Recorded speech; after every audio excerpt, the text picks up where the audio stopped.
Hello, welcome to another edition of CropLife Retail Week. I'm Eric Savoy, editor of CropLife and CropLife Iron, back in studio with Laura Sawinski. Laura, hello, I missed you. Yeah, it seems like we were chatting before we started recording here. It's like, yeah, you don't see people for a couple, 3 weeks at a time. You don't hear from them, no letters, no nothing. Then all of a sudden, throughout the day, you're on meetings with them. But yeah, it's good to see you. I know you've been out and about.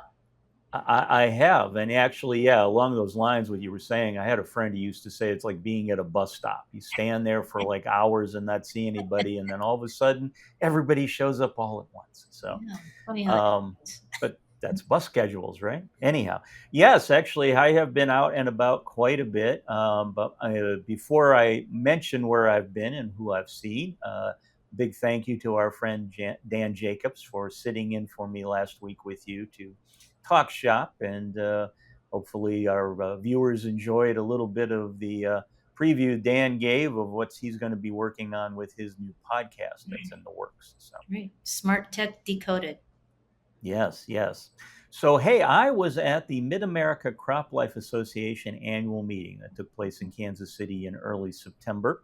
Saw a lot of my old industry friends while I was there, heard a lot of talk regarding what was going on in the marketplace. In particular, we're talking about critical collaboration in agriculture and actually talking a little bit about what the new Trump administration and its policies are towards ag. So we got some good information on that. So check out the online website for CropLife.com and also the November issue of CropLife's print magazine for some more details on what was said there. But today I want to focus on one talker. This was Elizabeth Fastigi, who's with Idealist Innovation, and she talked about AI technology and shaping agriculture. And Mhm. I've got three clips from her and her talk. In this first one, she kind of sets the stage on why this is all a hot topic right now. Over the last 6 to 7 months or so, there are two themes that have evolved and that really dominate a lot of those conversations.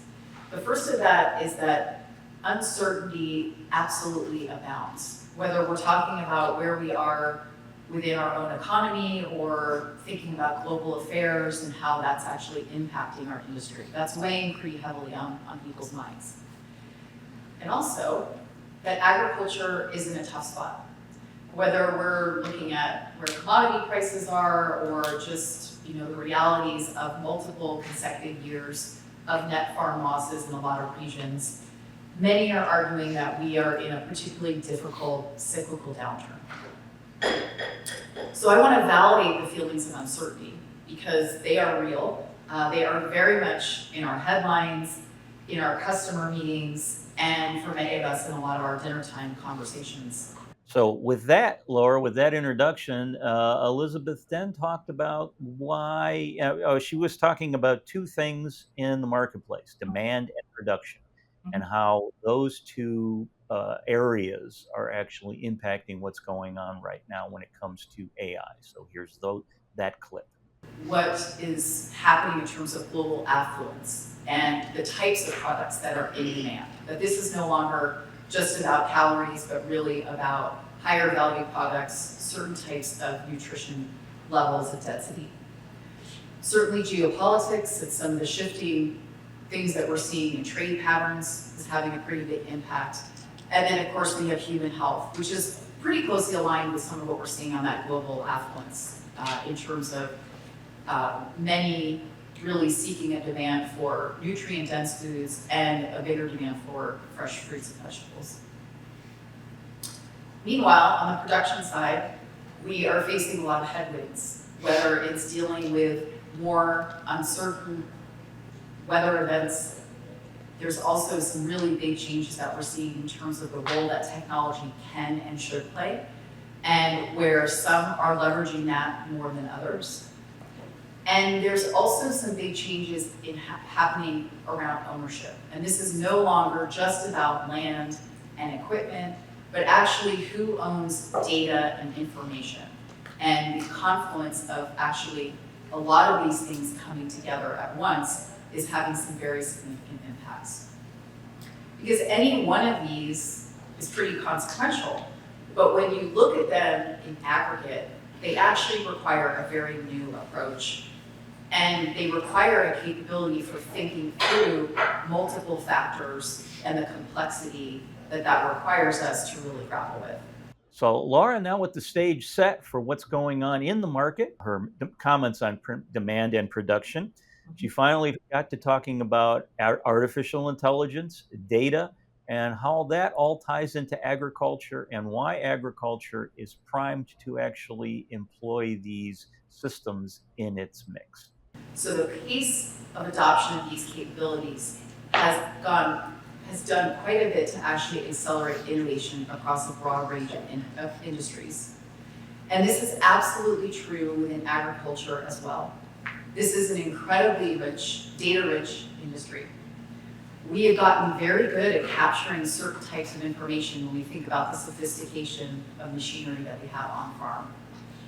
And we've really done a good job of harnessing a lot of that data and actually powering artificial intelligence and machine learning in a number of different capacities to help the operation and the agribusiness to be more efficient and profitable.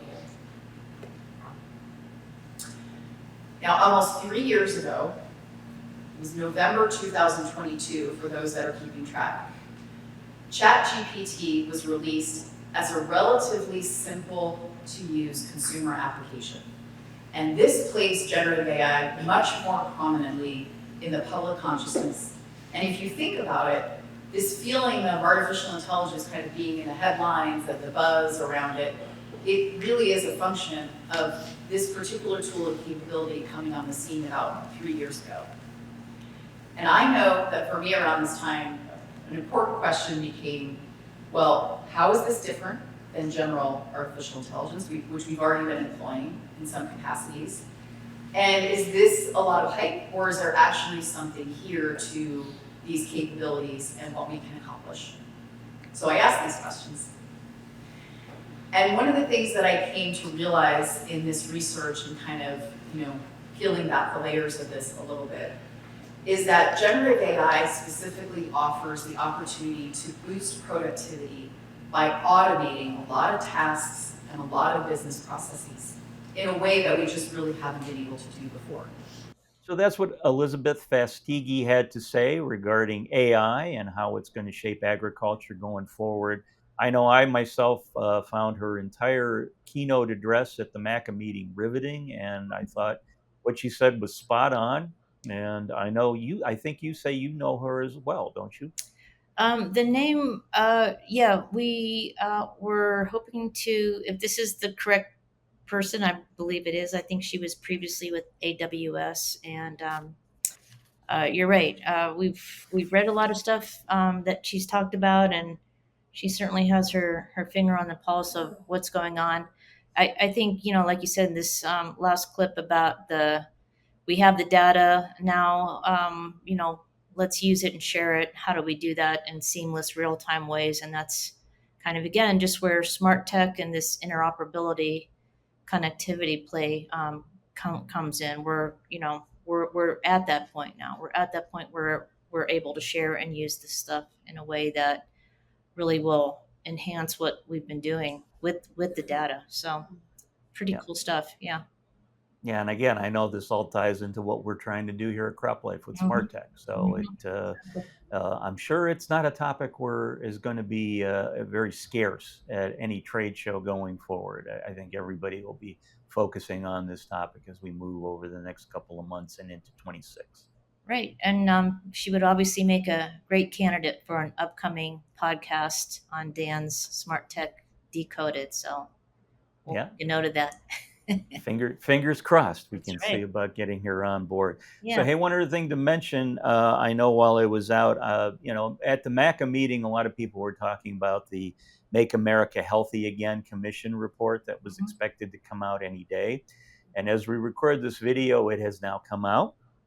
And I know a lot of people in the industry were worried about what it was going to say and how it might be, portraying negativity when it came to the world of ag. But the report is out, and actually the report itself was actually not that bad. I know I got notes from several trade associations and groups talking about their pleasure with what the final report said. Mm-hmm. But the one I'm going to point out came from the Modern Ag Alliance, and that was from Elizabeth Burns Mm-hmm. Thompson, the executive director there. And she actually said, it's clear that farmers' voices were finally heard, but our work to defend their access to safe and proven crop protection tools is far from over. The commission avoided some of the most damaging potential outcomes for American agriculture, but it still advanced some misconceptions about these essential farming inputs. So, and again, she went on to say that the industry needs to keep. I mean, the commission needs to keep in mind that the research and development and that the science behind all the products we use in agriculture that has been tested Mm-hmm. by regulatory agencies over the years is still the gold standard and should continue to be so. So That's great. That's great. Yeah, that's great. Yeah, kind of keeping tabs on industry response to that and seeing where it's going. So yeah, I'm glad you brought that up. Good news item there. yeah. So what do you have to share this week? Yeah, so I've been tracking a news story. This was a press release that came out on September 3rd, and actually you mentioned it the top of the recording about critical collaboration, and it kind of is in that vein. Um, Likewise, was talking with our CEO recently about ag technology funding and VC flows. Where's it coming from? Who's doing it? And the announcement on September 3rd from Land O'Lakes is that they are now participating in Ag Rogue Growth Partners, which, according to the press release, is a bold initiative aimed at harnessing the strength of the cooperative model to fast track the discovery, investment, and adoption of breakthrough technologies to support farmers, their businesses, and their communities.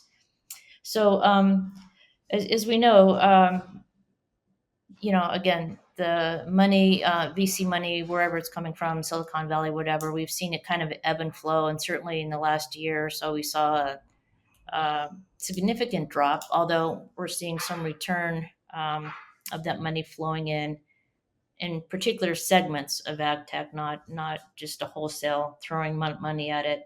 So this one kind of caught my eye. Again, according to the press release, in recent years, agriculture has seen cutting edge innovation and technology meet resistance at the farm gate, then fail to reach its potential. As the Land O'Lakes cooperative system has a long history of driving adoption of the latest ag technologies, Land O'Lakes and a coalition of its retailer owners will invest up to $7 million in each of 10 to 15 companies focused on improving crop inputs, ag data, supply chain processes, business models, and more. So, so yeah, here's the thing: we're seeing money and investment come from within the industry.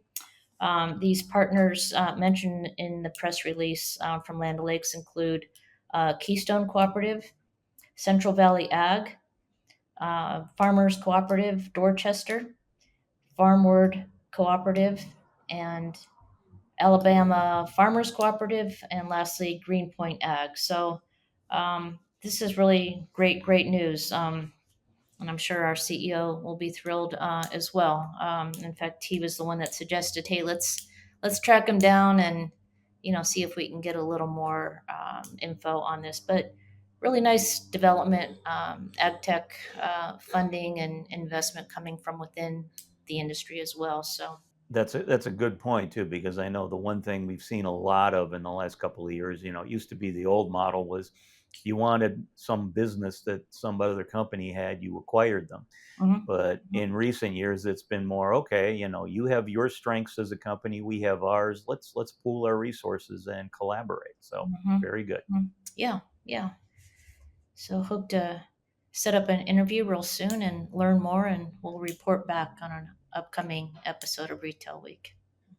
Good deal. Good deal. Well, hey, Miss Laura, then if we are at the end of the program, it's time for your favorite segment. And everyone, I know we missed out on it last week because I wasn't here, but it is now time for fun with numbers. Okay, well, it was really fun last week, not You didn't not have to having do to it. squirm and think of is it A, B, or C? What do you have? It is amazing to me how something started in fun has become this stress test, high blood pressure moment for anyone who happens to be on the video with us. And So, that's not and an in understatement. particular you, because you're here most often. So, well, all right, I've got a number for you, straight number, not a dollar amount, not a percentage. 12,000. Okay. All right. So, Miss Laura, is 12,000, is that A, the number of grain barges used by agriculture between 2020 and 2024?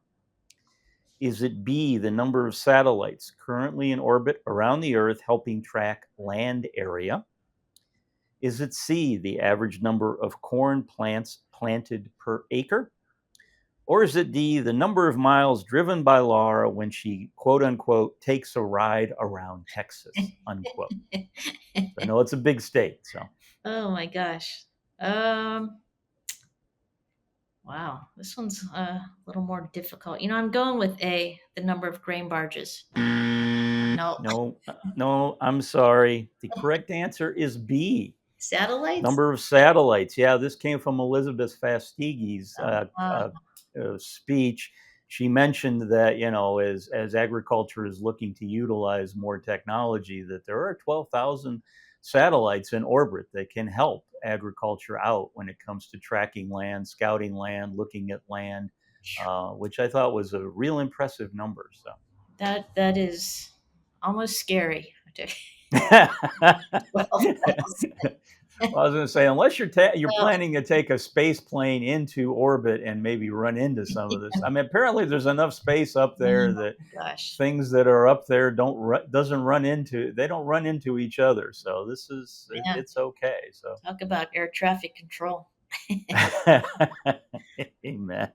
Oh well, I'm sorry you didn't get it right, Laura, but now you've learned something. So. I certainly have. Thank you, Elizabeth. Yes. All right, everyone. Well, hey, thanks for joining us for this edition of CropLife Retail Week. On behalf of myself, Eric Sfiligoy, Lara Sawinski, and everyone at CropLife Media's Group, we hope you enjoyed it, and we will see you again next week. If you have questions or comments about today's episode of Retail Week, contact us by email or Twitter, or type your message in the comments section below. Your feedback is important to us. We will try our best to address your thoughts in next week's episode, and be sure to subscribe to our YouTube channel.